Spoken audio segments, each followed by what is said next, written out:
लेकिन after lot of practice तो आपको फिर चीजें बड़ी इजीली समझ आनी शुरू हो जाती है। ठीक है, तो टाइम तो ज़ाया नहीं करते।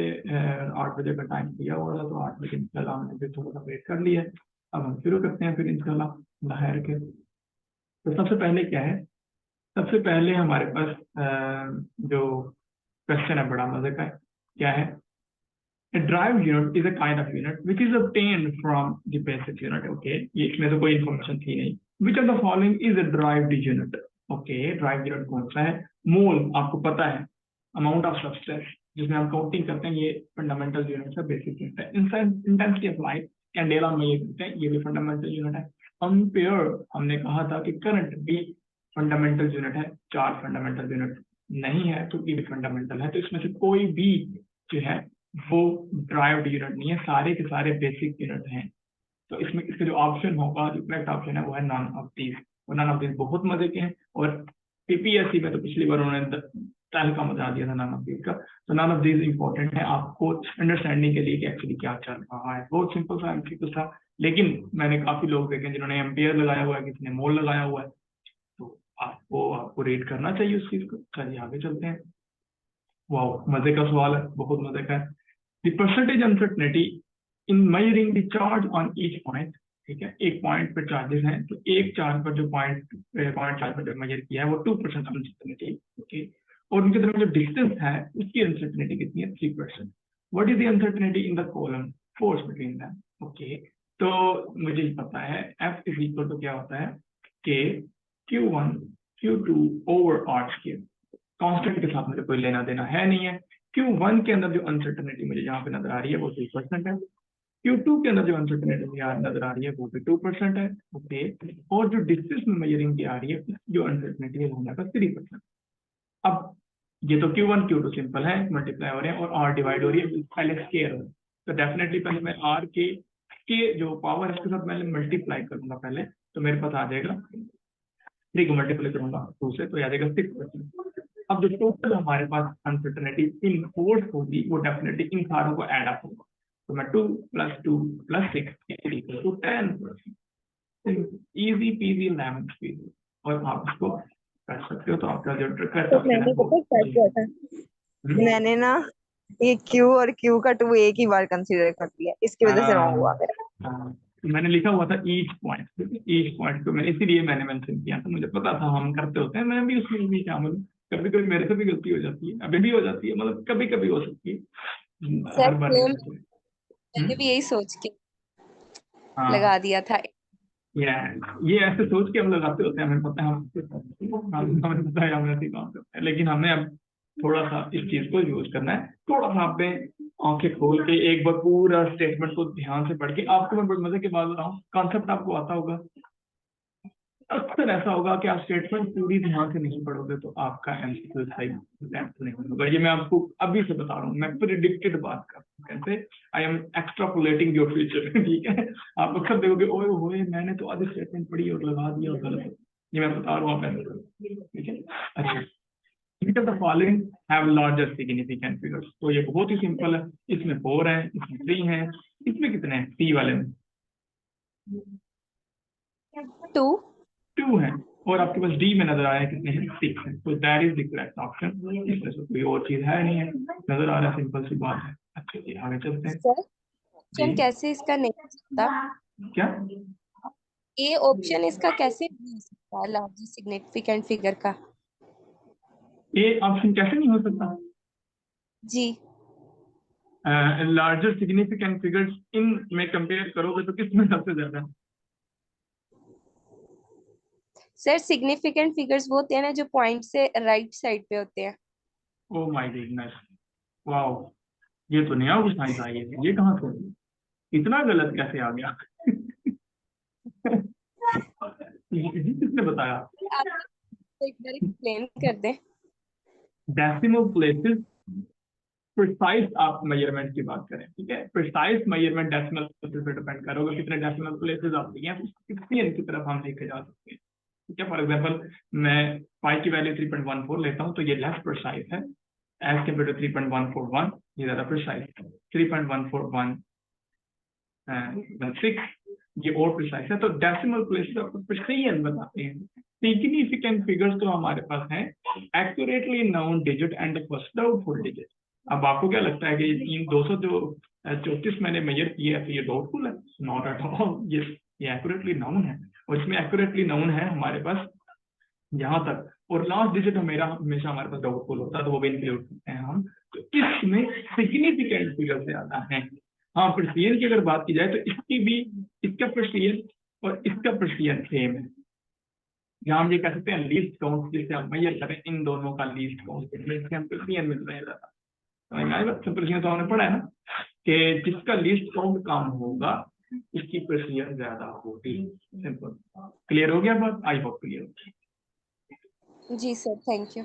क्वेश्चन बहुत मजे की चीज है। क्वेश्चन करोगे तो आंसर मिलेगा, क्वेश्चन नहीं करोगे तो फिर जो जो नॉलेज है वही रहेगा आपका, नॉलेज नहीं चेंज होगा अगर आप क्वेश्चन करोगे। ठीक है, तो मैं तो कहता हूँ कि क्वेश्चन किया करो। Which of the following is correct record of diameter of a ball when measured with the vernier caliper of least count 0.1 centimeter? तो इसका मतलब है कि मैं 2 डेसिमल प्लेसेस तक मेजर कर सकता हूँ, ना उससे ज्यादा कर सकता हूँ ना उससे कम करूंगा। कम करूंगा तो डेफिनेटली मैं वर्नियर कैलिपर की दछियां उड़ा रहा हूँ, वर्नियर कैलिपर की मैं मतलब इंसर्ट कर रहा हूँ। ठीक है, तो ये तो हो ही नहीं सकता, मुझे जरूरत ही नहीं है। ये हो सकता है, हाँ ठीक है, ये भी हो ही नहीं सकता, तो नीड मोर इन्फॉर्मेशन की जरूरत नहीं, क्योंकि मुझे पता है लिस्ट होता है। तो हम ये परफेक्टली फाइन है, बी ऑप्शन जो है परफेक्टली फाइन है, क्योंकि मैं 2 डेसिमल प्लेसेस में वर्नियर कैलिपर से। और मुझे सिंपल बता देता हूँ, अगर मेरे पास स्क्रू गेज होता तो इसका लीस्ट काउंट 0.01 सेंटीमीटर होता, तो फिर कौन सा ऑप्शन करेक्ट होता इनमें से, इन्हीं में से? तो थर्ड वाला सी। थर्ड वाला परफेक्टली फाइन, कोई मसला नहीं। अच्छा, आगे चलते हैं। अब ये लोगों के लिए वबाले जान भी बनाई है हमकी, देखते हैं वो बनाए थे। तो हमें वो फार्मूला ही याद नहीं था ग्रेविटेशनल कांस्टेंट में कहाँ पे हमने लगाना है और कैसे इसकी डायमेंशन फाइंड करनी है। तो बड़ा सिंपल सा था, F इज इक्वल टू, बचपन की बात है 9th क्लास की, G(m)(m)/r²। हमें कोई लेना देना नहीं है, और मैं स्मॉल लिखूं R1 M1 M2 लिखूं कोई फर्क नहीं पड़ता, हमें मुझे डायमेंशन चाहिए जी की। अच्छा, अब F की डायमेंशन का मैं क्या, तो मुझे बड़ा पता है, मुझे F is equal to M में मुझे बड़ा पता है, मैं सेकंड लॉ ऑफ मोशन में बड़ी याद है, मैं इसको बस यहाँ पे पुट कर देता हूँ तो बड़ा मजे का काम हो जाएगा। MA is equal to TMM/r²। एक एम के फोर्थ हो गया। एक्सेलरेशन रहेगी, तो एक्सेलरेशन की यूनिट क्या होते हैं? वैसे एक्सेलरेशन के यूनिट होते हैं मेरे पास मीटर पर सेकंड स्क्वायर, तो मैं डायमेंशन में लिखता हूँ, तो मीटर किसमें होती है? लेंथ में, तो ये लेंथ आ गई। सेकंड टाइम में होता है, तो इसके बाद मैं टी स्क्वायर कर देता हूँ। ठीक होगी, मैंने एक्सेलरेशन की जगह पे डायमेंशन भी वैसे ही पड़ा हुआ है। मैथ है, ये आ जाएगा किसमें? एम में, कैपिटल एम। और आर क्या है? लेंथ है, डेफिनेटली ये भी आ जाएगी। ये वाओ, अच्छा है। अब मैं इसको क्या करता हूँ, इनको बात थोड़ा सा सीधा पता कर लेता हूँ, मैं इसको इधर ले जाता हूँ और इसको इसके नीचे ले आऊंगा, तो मेरे पास जो जी की डायमेंशन आ जाएगी वो क्या आ जाएंगी? L cube over 4 M square T square over M. ठीक है, that is the dimension of T. और एक बात तो ये कि एल क्यूब है भाई, एल क्यूब में ये तो आ ही नहीं रहे, 2 आ रहे हैं, तो डेफिनेटली आपने एक एग्जैक्ट वैल्यू फाइंड कर ली हुई है, तो that the correct option is B, that is the simple one. अच्छा जी, आगे बात कर लेते हैं। हाँ, ये अब ये भी वाले जान बना, क्या उससे वो वाले जान बना, आई डोंट नो, लेकिन यहाँ पे हम अप्रोक्सीमेशन को भी देखेंगे, किस तरह से अप्रोक्सीमेट करके हम आंसर की तरफ लेके जा सकते हैं। मुझे बस आप पहले ये बताएं कि मुझे बस आप ये बता दें, अगर मेरे पास हो 2.1 और डिवीजन में 2 हो, या पहले मैं ऐसे करता हूँ, आवाज क्लियर नहीं आ रही? ओके, पॉसिबल, आवाज नहीं क्लियर आ रही? एनीवन? सर कभी कभी बीच में ना आवाज अटक जाती है आपकी। शायद हमारा इंटरनेट इशू है या आपका है, वो सुनने वाले का शायद इंटरनेट कनेक्शन खराब होता है अगर हम आवाज नहीं ठीक नहीं होता है, करते तो। डिस्टॉर्ट हुई है। चाहिए एक सेकंड में इसको देख लेता हूँ।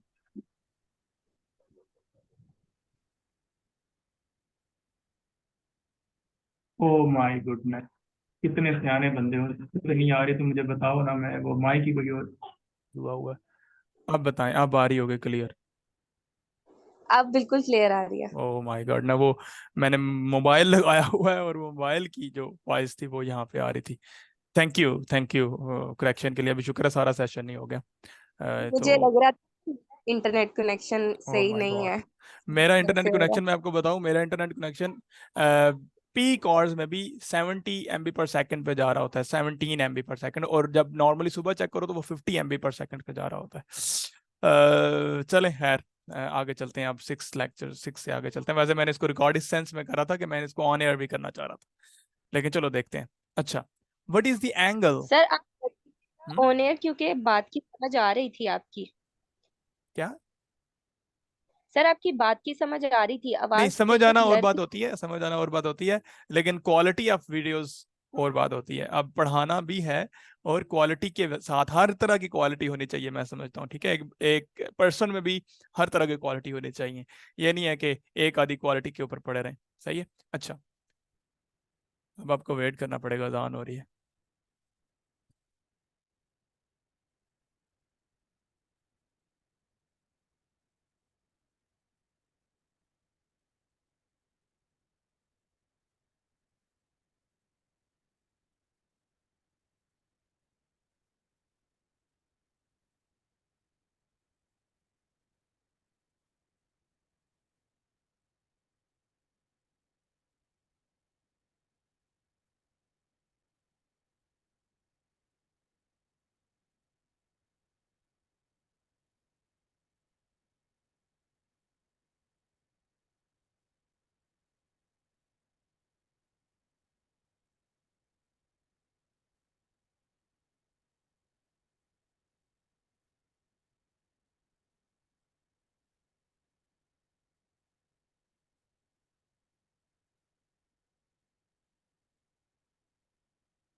सो ठीक है, तो स्टार्ट करते हैं। अच्छा, what is the angle in radian between the arms of watch when the time is 4 p.m. PM की जरूरत नहीं है, क्योंकि आपके पास एनालॉग है, तो वो एएम पीएम में दोनों में सेम होगा। Rounded answer, rounded to the integer. अब मैं आपको ब्रेनस्टॉर्मिंग में ये बता रहा था कि अगर मेरे पास 2/2 हो तो answer will be 1। Okay, well, अगर मेरे पास 2.1 हो, डिवाइड करूंगा तो आंसर किसके क्लोज आएगा? मुझे को बताएगा? आंसर 1 के क्लोज आएगा, 1.0 समथिंग, ठीक है, मतलब कैलकुलेशन की जरूरत नहीं है, मैं बता सकता हूँ कि 1 के क्लोज क्लोज आएगा। ऐसे ही अगर मैं कह देता हूँ, फॉर एग्जांपल मैं कह देता हूँ 3.9 डिवाइडेड बाय 2, तो इसका answer closer to what, closer to होगा 2 के, ठीक है, 2 के क्लोजर होगा अगर मैं राउंड कर रहा हूँ, ठीक है, 2 के क्लोजर आना चाहिए। बात समझ में आ रही है? तो ये बहुत मजे की बात है कि आप राउंडिंग करके चीजों को बड़ा इजीली परसीव कर सकते हो। अच्छा जी, अब यहाँ पे बात कर लेते हैं। टाइम था हमारे पास 4 o'clock, ये मेरे पास क्लॉक है, ये सेंटर है, यहाँ हमारे पास 12 होते हैं, और कितने हमारे पास डिवीजन हो रही होती हैं, 1 2 3 अप टू 12 डिवीजन हो रही होती हैं। तो एक सर्कल में हमारे पास जो डिग्रीज होती हैं 360 डिग्रीज होती हैं एक सर्कल में, और हमें पता है कि रेडियन में अगर देखे जाए तो वो 2 पाई रेडियन होती हैं, 2 पाई रेडियन होता है टोटल। अच्छा, तो इसका मतलब है मैं 1 डिग्री यहां से फाइंड कर सकता हूँ, सिंपल 2 पाई डिवाइडेड बाय 360, और इसको मैं लिख सकता हूँ 1 degree is equal to pi by 180 radian. ये आपको पक्का पता है, ये आपने फार्मूले को रटा भी हुआ होता है सम टाइम, ठीक है। अच्छा, अब हम देख लेते हैं कि 4 PM जब होता है तो तब हमारे पास किस तरह की एंगल बन रहा होता है, और ये एंगल बन रहा होता है। अब डेफिनेटली मैं अगर 1 PM पे देखूं या 1 पे देखूं जब आपके पास 1 बज रहा होता है, तो यहाँ पे जो एंगल बन रहा होता है वो सिंपल मैं 360 डिवाइडेड बाई 12 से निकाल सकता हूँ, क्योंकि टोटल डिवीजन 12 है, तो यहाँ में मेरे पास आ जाएगा 30 डिग्री। तो इसका मतलब है कि 1 बजा होगा तो 30 डिग्री होंगे, 2 बजे होंगे तो 60, 3 बजे होंगे तो 90, 4 बजे होंगे तो 120 डिग्री होगा। टोटल डिग्रीज में मैं इजीली निकाल सकता हूँ, निकाल लिया मैंने। अब मुझे इसको रेडियन में लेके जाना है, तो अगर 1 डिग्री पाई बाय 180 रेडियन होता है, तो मैं जस्ट सिंपली इसको 120 से बोथ साइड डिवाइड कर दूं तो मेरे पास ऑप्शन आंसर आ जाएगा। तो मैं इसको कर लेता हूँ, तो मुझे कोई मसला नहीं। तो मैं इधर भी 120 से डिवाइड किया और मल्टीप्लाई किया, तो मैं पाई ओवर 180 को भी 120 से मल्टीप्लाई कर दूंगा। That is simple, that is fine. 0 0 से 4 हो जाएगा। Okay, pi over 18 into 28 second.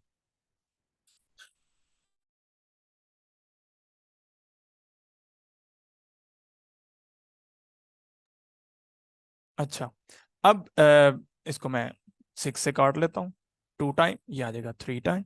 अच्छा जी, अब पाई की वैल्यू क्या होती है? पाई की वैल्यू मैं लिख सकता हूँ 3.14 ओवर 3 इंटू 2।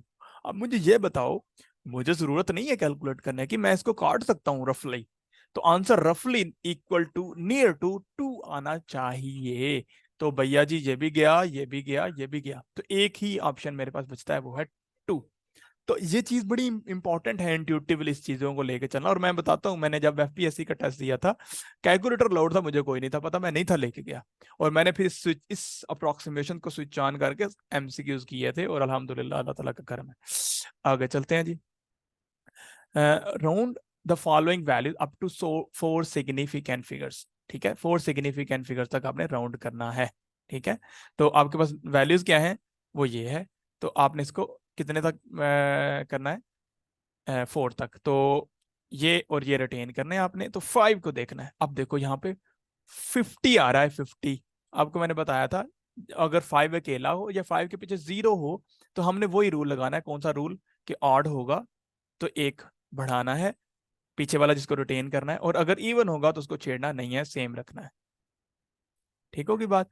तो यहाँ पे आप देख लो, ये 55 है, इसके पीछे जो जिसको रिटेन करना है वो है इवन, तो इसको हमने छेड़ना छेड़ना नहीं है। तो ऑप्शन आ जाएगा हमारे पास this one, A option is correct. कोई मसला नहीं, कोई और कहानी नहीं है, ठीक है।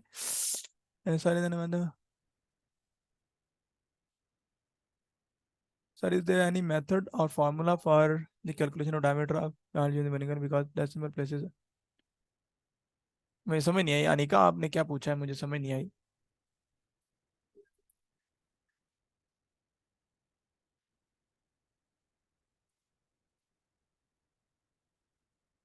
आपकी मुझे बात नहीं समझ आई, आप क्या पूछना चाह रही थी? अच्छा, आप वॉइस कर लीजिएगा इसको, इसके बारे में जो भी आपने पूछना होगा। अच्छा, अगला क्वेश्चन क्या है? टेम्परेचर ऑफ 2 बॉडीज मैंने मेजर किया है, T1 और T2, और हम मैंने इसकी डेफिनेटली देखना है। अब देखो, इसको मुझे करने की जरूरत नहीं है, ये 21 21 21 है, और वैसे भी 34 में से 13 निकालेंगे तो ये चाइल्डिश थिंग है, आप इसको निकाल सकते हो, 21 आ सकता है।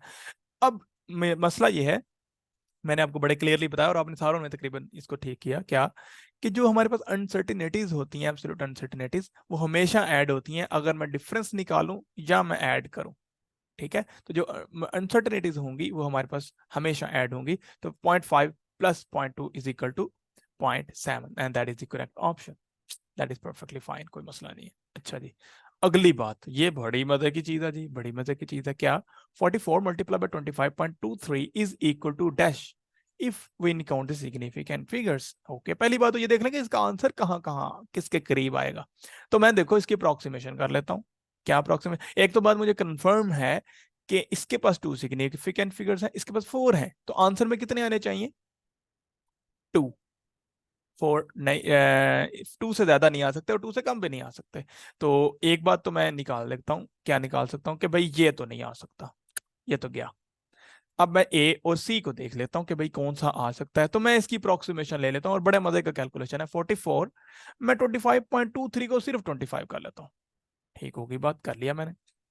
अच्छा, अब मैंने इसको मल्टीप्लाई करना है। अब इधर एक टेक्निक है जो कि बहुत मजे की है, उसको हम कहते हैं डबलिंग एंड हार्विंग टेक्निक। ठीक है, डबल, एक अगर दो वैल्यूज ऐसी हैं, एक इवन है और दूसरी मल्टीपल ऑफ 5 है, ठीक है, एक्स 5 है, तो उधर डबलिंग एंड हार्विंग टेक्निक लगती है कि एक को डबल करो दूसरे को हाफ करो, तो बहुत मजे से आप मल्टीप्लाई कर सकते हो। कैसे भला? अब डबलिंग एंड हार्विंग का मतलब क्या है कि एक को अगर मैं डबल कर दूं दूसरे को हाफ कर दूं, तो मतलब यही है कि मैं 2 से मल्टीप्लाई और डिवाइड कर रहा हूं, तो कोई फर्क नहीं पड़ेगा। ठीक है, बात समझ में आ रही है? अच्छा, इसको देख लेते हैं। लो, मैं करने क्या लगा हूं, मैं इवन वाले को हाफ किया तो मेरे पास आ गया 22। ठीक है, मैंने 25 को मल्टीप्लाई कर दिया 2 से, तो आई विल गेट 50।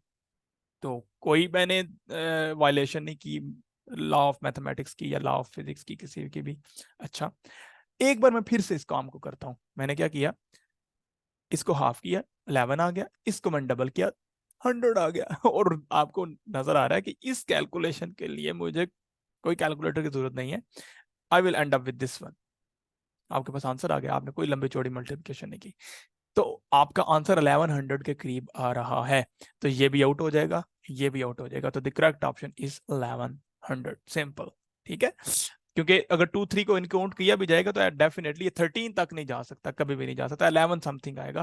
तो इसकी राउंडिंग जो है वो 11 के करीब करीब आएगी। तो ये बहुत मजे की आपके पास अप्रोक्सीमेशन, या आप इसकी शॉर्ट वे से कैलकुलेशन कर सकते हैं। इसको कहते हैं डबलिंग एंड हार्मिंग, और ये कब लगता है? जब आपके पास एक इवन और एक मल्टीपल ऑफ 5 हो। अच्छा जी, आगे चलते हैं, ये बड़ा इंपॉर्टेंट है। और इससे भी एक क्वेश्चन भी पूछा गया था जो कि वो कह रहे थे कि मुझे समझ नहीं आई कि कैसे इसको करना है। ठीक है, तो मैंने इसको थोड़ा सा एक साथ फिगर भी इंक्लूड कर ली है। Solid angle of one face of the cube from its centre, length cube कितनी है L, इससे तो कोई फर्क नहीं पड़ता। तो हमारे पास जो सॉलिड एंगल है वो कितना होगा? अब देखो, मुझे ये नजर आ रही है आपको डायग्राम? ये डायग्राम नजर आ रही है आपको, ये वाली? आई होप नजर आ रही है। जी सर। अब इस आ रही है डायग्राम में सर। जो आपको नेट की फॉर्म में नजर आ रही है जो डायग्राम, वो सफियर है। आपको पता है कि सफियर के होल जो हमारे पास सॉलिड एंगल होता है वो होता है 4 पाई, ये आपको पता है। ठीक है, अब देखो इसके अंदर मैंने, और सफियर की साइज से कोई फर्क नहीं पड़ता, अगर साइज बड़ा हो या साइज छोटा हो, इससे कोई फर्क नहीं पड़ेगा। हर एक का सॉलिड एंगल जो है वो सेम होगा। क्लियर बात हो गई? अब जरा देखो, इसके अंदर मैंने क्यूब बनाया हुआ है और उसको मैंने कॉर्नर से प्रोजेक्ट किया है। कॉर्नर से क्या किया है? प्रोजेक्ट, यहां से प्रोजेक्ट किया है। एक सेकेंड,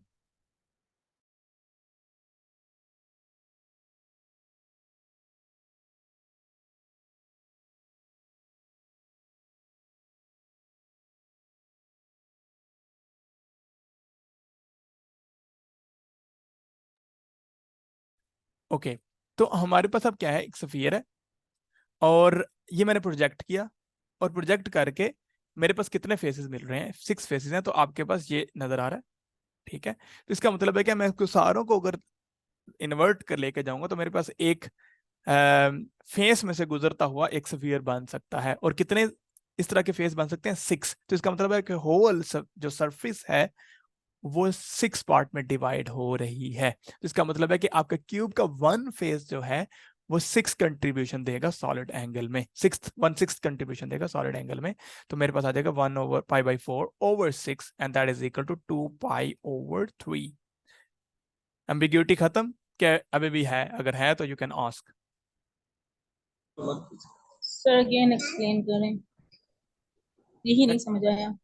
अगेन एक्सप्लेन नहीं मैं ऐसे करूंगा, जो बताएं आपको समझ क्या नहीं आया। सर मुझे ये जो ये क्यूब वाला है ना, ये सारे समझ में आया, ये सॉलिड स्टेट से रिलेटेड है थोड़ा बहुत। है सॉलिड स्टेट मतलब कहाँ से है? सर इसमें जो एंगल बन रहा है ना वो, सर एंगल ये नहीं नहीं, समझ आया। एंगल नहीं चाहिए ना भाई, एंगल क्यों चाहिए? एंगल सर नहीं। मतलब ये जो आप देखो मेरी फिग बात सुनो, ओ मेरी बात सुनो, मेरी बात सुनो। मेरे पास एक सफियर है, ठीक है? आई होप, मुझे तो लगा था समझ आ गई। सफियर है, इस सफियर का सॉलिड एंगल कितना है जी, बताएं मुझे। सर जो आपने स्फीयर वाला कॉन्सेप्ट डाला है ना, उससे कंफ्यूज हो रहे हैं। वैसे सारे बच्चों को पता लग जाना था ये क्लोज बॉडी है, और उस क्लोज बॉडी का ना 4 पाई वो होता है सॉलिड एंगल। मैंने मैंने ये खुद से नहीं बनाई, ये ऑलरेडी गूगल पे पढ़ी थी, और मैंने इसको रिलेट इसलिए किया। चले मैं बताने लगा हूँ, ठीक है? ये सफियर है, इसका सॉलिड एंगल कितना होता है पूरे सफियर का? 4 पाई। क्लियर बात है। अगर आपके पास हाफ कर दूं, इस हाफ का कितना एंगल रह जाएगा? डेफिनेटली आधी सरफेस हो गई है तो ये आ जाएगा डिवाइडेड बाय 2। अगर मैं इसको 4 हिस्सों में काट देता हूं तो इस जो फोर्थ वाले की कंट्रीब्यूशन आ जाएगी, वो आ जाएगी डिवाइडेड बाय 4। अगर मैं इसको 6 पार्ट में डिवाइड कर दूं तो आपके पास आ जाएगी डिवाइडेड बाय 6। ठीक है? तो एक कंफर्म बात है कि कोई भी क्लोज बॉडी है, कोई भी क्लोज बॉडी है, उसका जो सॉलिड एंगल है वो 4 पाई है। ठीक है? अब मेरे पास एक क्यूब है, ठीक है? अब मेरे पास एक क्यूब है। अब इस क्यूब के 6 फेसेस हैं और इक्वल फेसेस हैं। अब ये जो सरफेस एरिया है, इसके अंदर 1/6 ईच फेस जो है वो कंट्रीब्यूट कर रहा है। ये एक फेस, ये एक फेस, ये एक फेस, ये एक फेस, सारे 6 फेस इक्वल कंट्रीब्यूशन कर रहे हैं। तो एक फेज कितना कंट्रीब्यूशन करेगा? डेफिनेटली 1/6। तो हम टोटल, मुझे पता है ये क्लोज सरफेस है, तो इसका जो टोटल एंगल आएगा 4 पाई और डिवाइडेड बाय 6। तो एक फेज का हमारे पास सॉलिड एंगल आ जाएगा, वो आ जाएगा 2 पाई/3। अब क्लियर हुई है? नहीं क्लियर हुआ तो फिर मुझसे पूछ लें।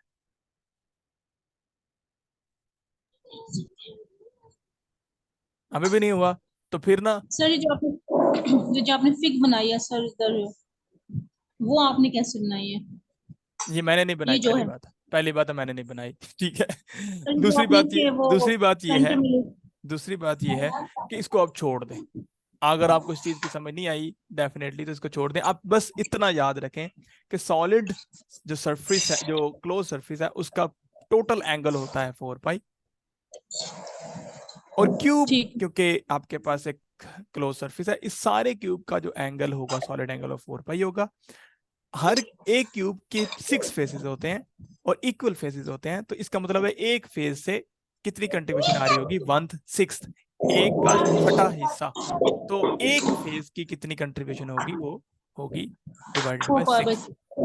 ठीक है? तो वो आ जाएगी ठीक है। 2 पाई/3। That's all. ये रट्टा है वैसे, वो वैसे कॉन्सेप्ट था जो मैं बताना चाह रहा था, लेकिन चलो बोले आगे चलते हैं। मतलब उसके जो टोटल सरफेस है उसको हमने डिवाइड कर लेना उसके नंबर ऑफ फेसेस से। डेफिनेटली सिंपल सी बात है। ठीक है? अच्छा आगे देख लेते हैं। माइक ऑफ कर दीजिएगा सारे, अगर जिन्होंने बात कर ली हुई है। अच्छा, अब ये हमारे पास डायमेंशंस हैं किसकी? पहली बात तो ये कि ये किसी की डायमेंशन है, ये 0 डायमेंशन है।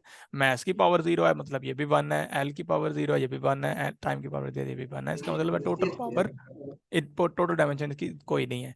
और मजे की बात, स्ट्रेन क्या है? वो भी रेशो है, change in length over length, change in volume over volume. तो इसकी भी कोई डायमेंशन नहीं होती। रिफ्रैक्टिव इंडेक्स, डेफिनेटली ये भी स्पीड की, दोनों की स्पीड की रेशियो है, तो इसकी भी कोई डायमेंशन नहीं होती। मैग्निफिकेशन की कोई डायमेंशन नहीं होती। सॉलिड एंगल की भी डायमेंशन नहीं होती। तो ये सारे के सारे करेक्ट हैं। तो the correct option is all of these. बहुत मजे की चीज थी। अच्छा जी, आगे चलते हैं। The number of significant figures in a measurement is this one. कितनी है जी significant figures? बहुत ही सिंपल है, इजी पीजी है, यहां से लेकर यहां तक। ये वाले हमने काउंट करने हैं, ये वाले काउंट नहीं करने, इनका में कोई फायदा नहीं है। तो जो करेक्ट ऑप्शन आ जाएगा वो कितने आ जाएंगे? 5। बस काम खत्म। आगे देख लेते हैं। Round the following 4 value of significance. बिल्कुल वही मैंने डाला, लेकिन मैंने क्या किया? मैंने सिर्फ और सिर्फ इसको 51 कर दिया। अब यहाँ पे वो रूल नहीं है कि 5 होगा तो 5 के इधर वाले को देखना है कि अगर इवन होगा तो रहने देना है, ऑड होगा तो बढ़ा देना है। नहीं, क्योंकि अब जो इसके पीछे वाला अदद है वो नॉन जीरो है, वो 51 को बता रहा है। इसका मतलब है कि लेवल अप 50 से ऊपर जा चुका है। अब हमने आगे वाले डिजिट को, जिसको रिटेन करना है, जिसको हमने छोड़ना नहीं है, जिसको हमने पकड़ना है, उसको हमने बढ़ाना ही बढ़ाना है। ठीक है, क्योंकि 51 है अब, तो हमारे पास ऑप्शन ये नहीं आएगा। अब हमारे पास ऑप्शन आ जाएगा बी। परफेक्टली फाइन, कोई इसमें मसला नहीं है। मसला तो नहीं है आपको इसमें? No sir. Good boy, sorry good girl. अच्छा, द नंबर ऑफ सिग, ये तो बच्चों वाला सवाल आ गया। इसमें कितने भाई नजर आ रहे हैं? भाई 5 है, इसमें कोई दो राय है? अब हम इतने भी तो नहीं है ना बच्चे। ठीक है, तो ये तो हमें नजर आ रहा है। अच्छा जी, ये देख लेते हैं। The solid angle is equal to 1 steradian when the surface area is equal to what? भैया हमें पता है कि जो सॉलिड एंगल है वो होता है एरिया ओवर आर स्क्वायर। अगर एरिया शरीफ आ जाए आर स्क्वायर के इक्वल, तो आर स्क्वायर से 4 हो जाएगा, तो हमारे पास आ जाएगा 1 स्टेरेडियन। इसका मतलब क्या है कि एरिया शरीफ को हमेशा आर स्क्वायर के बराबर होना चाहिए, तो 1 स्टेरेडियन मिलेगा। The correct option is D शरीफ। आगे चलते हैं जी।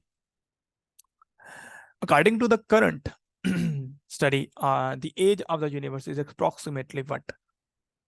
Currently, after the discussion, there is some queries. Okay ठीक है, कोई मसला नहीं, आप कर लेंगे। नेक्स्ट सेशन में करना पड़ेगा मुझे थोड़ा सा, क्योंकि 5 मिनट रह गए, ये सेशन आउट हो जाएगा। अच्छा, तो हमारे पास जो करंट जो एज है वो हमारे पास क्या है? 13.7 बिलियन ईयर्स। ठीक है, ये हमारे पास करंट एज है। बिलियन ईयर्स है, ये याद रखना है, मिलियन मिलियन मिलियन नहीं है। ओके, नेक्स्ट हमारे पास क्या है? if the percentage uncertainty sorry in mass is 2%, gravitational acceleration is 3, और height में हमारे पास 0% uncertainty है। तो परसेंटेज अनसर्टेनिटी इन पोटेंशियल कितनी आएगी? पोटेंशियल एनर्जी तो सिंपली हमें पता है कि potential energy is equal to mgh। तो क्या हो गया? Just a second.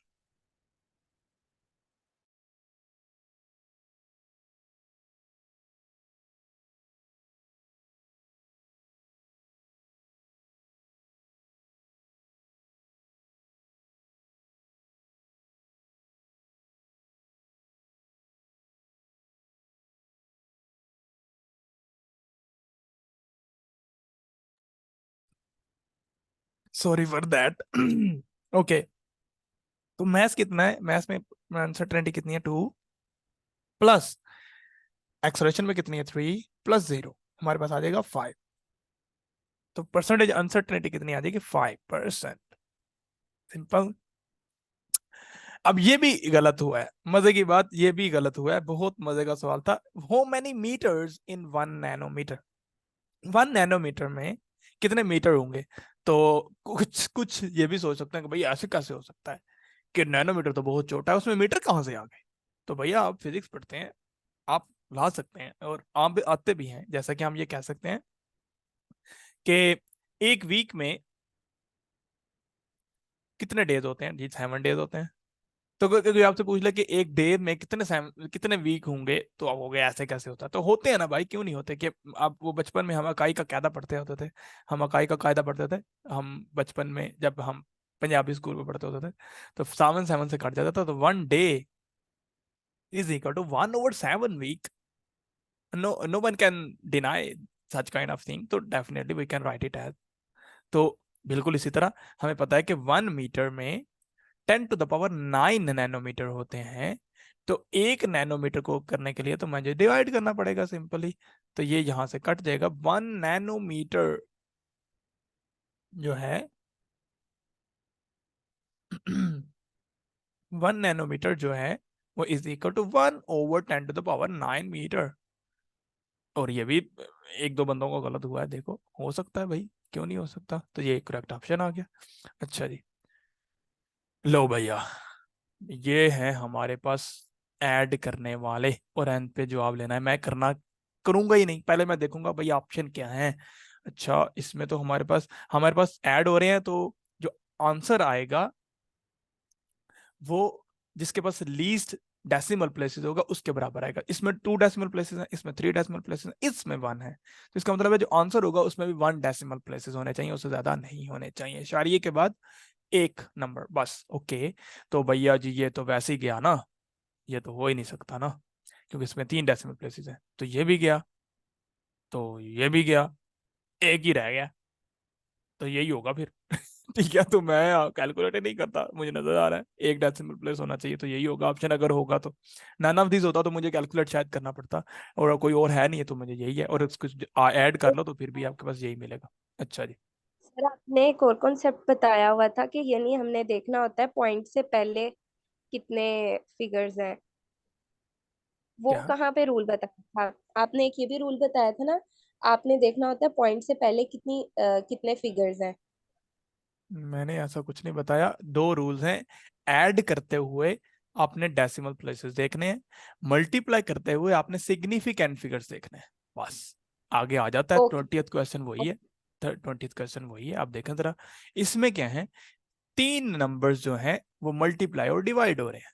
अब इस केस में आपने नंबर ऑफ सिग्निफिकेंट फिगर्स देखने हैं, सिग्निफिकेंट फिगर्स देखने हैं। किसमें कम से कम है, किसमें जी कम से कम सिग्निफिकेंट कितने हैं जी? इसमें तो 3 है मुझे नजर आ रहे हैं, इसमें 4 है मुझे नजर आ रहे हैं, इसमें कितना है जी? 2। तो आंसर में भी 2 होने चाहिए, 2 से ज्यादा या कम नहीं हो सकते।